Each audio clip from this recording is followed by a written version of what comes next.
Assalamualaikum. Hello friends, welcome to Basic Cooking Tamil. நேத்து நம்ம பொட்னம் சாம்பார் செஞ்சிருந்தோம் இல்லையா, அதோட கண்டினியூஷன் vlog தான் இது. பருப்பை வந்து நல்லா கடைஞ்சிட்டு தக்காளி, வெங்காயம், பச்சை மிளகா, சாம்பாருக்கு தேவையான அளவு தண்ணி ஊற்றி நம்ம வேக வச்சு எடுத்துக்கலாம். நீங்கள் நார்மல் பாத்திரத்தில் கூட வேக வச்சுக்கலாம். நான் இன்றைக்கி அப்படியே குக்கரில் தான் வந்து வேக வச்சு எடுத்துக்கிறேன். சாம்பாருக்கு வந்து பச்சை மிளகா மட்டும்தான் சேர்க்கணும். உங்கள் காரத்துக்கு தகுந்த மாதிரி நீங்கள் பச்சை மிளகா வந்து நீங்கள் அட்ஜஸ்ட் பண்ணி சேர்த்துக்கோங்க. ஒரு பக்கம் வந்து சாப்பாடு வந்து வடிக்கிறதுக்காக வச்சு விட்டுருக்கேன்.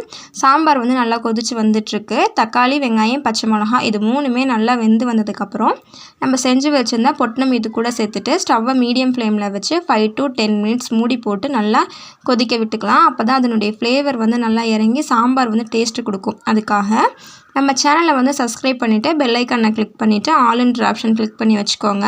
அப்போ தான் நாங்கள் போடுற வீடியோஸோட நோட்டிஃபிகேஷன் வரும். இப்போது எண்ணெய் ஊற்றி கடுகு கருகாப்பில் சேர்த்து தனியாக தாளித்து வந்து சாம்பாரில் ஊற்றிக்கலாம்.